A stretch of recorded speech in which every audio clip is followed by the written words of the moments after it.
Roja welcome to special debate. T Congress లో ఆధిపత్య పోరు ఒక్కసారిగా భగ్గుమంది. ఉమ్మడి నల్గొండలో కొత్త పాత లొల్లి తారస్థాయికి చేరుకుంది. ఇప్పటికే మంత్రి కోమటిరెడ్డి వెంకటరెడ్డి, డీసీసీ ప్రెసిడెంట్ కైలాష్ నేత మధ్య వార్ నడుస్తోంది. తాజాగా మునుగోడు ఎమ్మెల్యే రాజగోపాల్ రెడ్డి, తుంగతుర్తి, నకరేకల్ ఎమ్మెల్యేల తీరుపై అసహనం వ్యక్తం చేశారు. మందుల సామేల్, వేముల వీరేశం అసలైన కాంగ్రెస్ కార్యకర్తలను పట్టించుకోవడం లేదని మండిపడ్డారు రాజగోపాల్ రెడ్డి. సామేల్కు పార్టీ టికెట్ ఇప్పించింది నేనే, తప్పు చేశా, తప్పుడు వ్యక్తిని గెలిపించానంటూ రాజగోపాల్ రెడ్డి చేసిన వ్యాఖ్యలు ఇప్పుడు దుమారం రేపాయి. మా సీటు మీద మీ పెత్తనం ఏంటి అంటూ మందుల సామేల్ ప్రశ్నించారు. మాదిగలను చిన్నచూపు చూస్తే సహించబోమని హెచ్చరించారు సామేల్.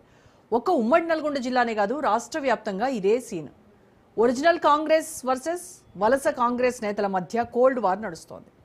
గ్రూప్ రాజకీయాలతో హస్తం అధిష్టానానికి తలనొప్పులు తప్పడం లేదు.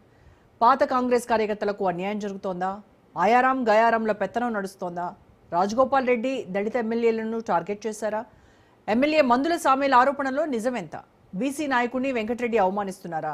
కైలాష్, సామేల్, వీరేశం వెనకున్న అదృశ్య శక్తి ఎవరు? బ్రదర్స్ గురిపెట్టారా? బ్రదర్స్నే టార్గెట్ చేస్తున్నారా? కాంగ్రెస్ అధిష్టానం ఎందుకు పట్టించుకోవట్లేదు?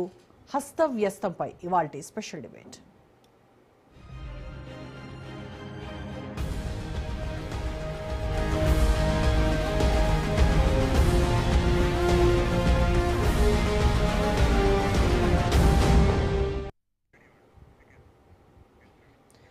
కాంగ్రెస్ పార్టీలోని అంతర్గత రాజకీయాలపైన ఇవాళ డిబేట్లో మనం చర్చిద్దాం. డిబేట్లో పార్టిసిపేట్ చేస్తున్నారు సీనియర్ జర్నలిస్ట్ అండ్ సీనియర్ విశ్లేషకులు బండారు రామ్మోహన్ గారు. రామ్మోహన్ రావు గారు నమస్కారం సార్. నమస్కారం. రామ్మోహన్ రావు గారు, తుంగతుర్తి ఎమ్మెల్యే మందుల సామేల్కు టికెట్ ఇప్పించింది నేనే, టికెట్ ఇప్పించి తప్పు చేశాను, ఒక తప్పుడు వ్యక్తికి నేను టికెట్ ఇప్పించి గెలిపించుకున్నాను అని రాజగోపాల్ రెడ్డి చేసినటువంటి వ్యాఖ్యలు ఈరోజు చాలా హల్చల్ చేస్తూ ఉన్నాయి. అంటే రాజగోపాల్ రెడ్డి వ్యాఖ్యల వెనక కేవలం ఆయన వ్యక్తిగత అసంతృప్తి ఉందంటారా? లేదంటే గెలిచిన తర్వాత నియోజకవర్గంలో ఉన్నటువంటి పాత క్యాడర్ను, పాత శ్రేణిని కలుపుకోకుండా ఈయన ఒక కొత్త గ్రూపుని నడిపించుకుంటున్నారు అనేటువంటి ఒక అసలు సమస్య అక్కడే ఉందా? ఏం జరిగిందంటారు ఈ విషయంలో?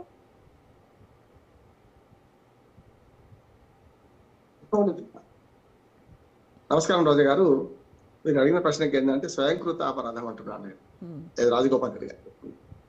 ఎందుకంటే మొదలు పార్టీ మారిండు, బీజేపీకి వెళ్ళారు, అక్కడి నుంచి మళ్ళీ పోటీ చేసి ఓడిపోయారు, తర్వాత వచ్చారు. మరి మందల సామ్యాల్ని గెలిపించడానికి ఆయన టికెట్ ఇవ్వడానికి కారణం ఏంటంటే ఎవరి మీద కోపంతోనే ఏదో పని చేసినట్టు. యాక్చువల్గా అద్దంకి దయాకర్ గారు అంతకుముందు 2 సార్లు ఓడిపోయారు అక్కడి నుంచి, తుంగతుర్తి నుంచి. విద్యార్థి నాయకుడిగా వచ్చి కాంగ్రెస్ పార్టీలో ఉంది. అద్దంకి దయాకర్ మాట తూలి ఎప్పుడైతే బీజేపీ నుంచి ఆయన పోటీ చేస్తున్నప్పుడు చాలా దుర్మార్గంగా, వ్యక్తిగతంగా అపరిశమైన పదాలు వాడిండ్రు. దానికి వాళ్ళిద్దరూ ఒక రకంగా చెప్పాలంటే విభేదించుకున్నారు. ఏమైనా కానీ అద్దంకి దయాకర్కి టికెట్ రావాలి, అంతే కదా. కనుక దాంతో ఏం చేశారు, ఈయన ఈ మందుల సమయానికి ఇప్పించారు. ఎప్పుడు కూడా శిష్యులనే పేరు మీద వచ్చిన వాళ్ళందరూ ఖచ్చితంగా ద్రోహం చేసిన సందర్భాలు చాలా ఉన్నాయి. పేర్లు చెప్పాలి కానీ జయపాల్ రెడ్డి గారికి, అట్లాగే పి జనార్దన్ రెడ్డి గారికి, గతంలో కాంగ్రెస్ పార్టీలో ఉన్న చాలా మందికి వాళ్ళు డ్రైవర్లు గానో లేకుంటే అనునాయులు గానో వచ్చి శిష్యుడిగా వచ్చినప్పుడు వాళ్ళు ఎప్పుడో ఒకసారి గోతులు తీసేవాళ్ళే. ఎందుకంటే దగ్గర అంటే ఇంటి దొంగ ప్రాణహాని అంటారు కదా, మరి అట్లా వారికి కూడా ఇది జరిగింది అనుకుంటున్నాను. కానీ కొంచెం నల్గొండ జిల్లాలో ఈ రెడ్ల ఆధిపత్యం, నేను కులాలు హేతువాదిని, కులాల మాట్లాడదు కానీ తప్పదు.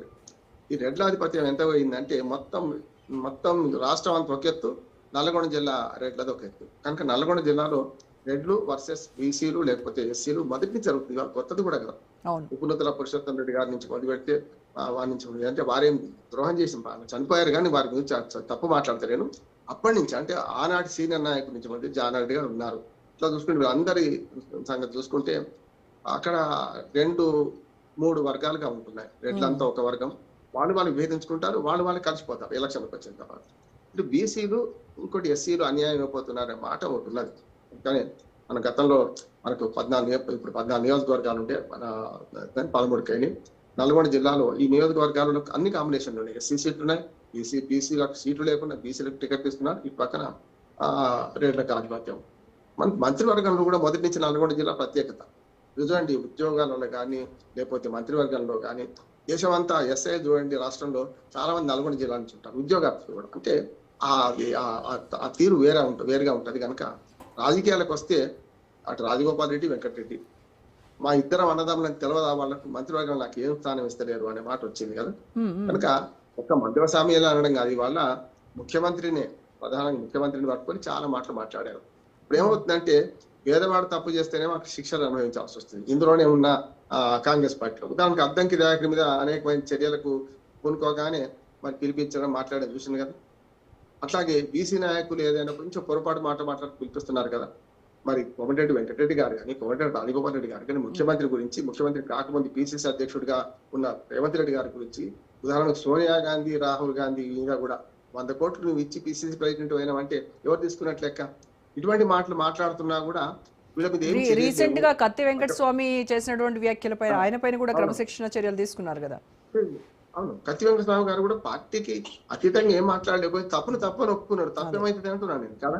అందుకని ఇక్కడ ఏమవుతుందంటే చాలా సార్లు ఆయన ఒక రకంగా పార్టీ లైన్ మించి వారు ఒక రకంగా చెప్పారంటే తప్పును ఒప్పుకుంటారు. మరి అటువంటి వాళ్ళకి మీరు చర్య తీసుకున్నారంటే మరి పార్టీ లైన్ దాటిపోయి వ్యక్తిగత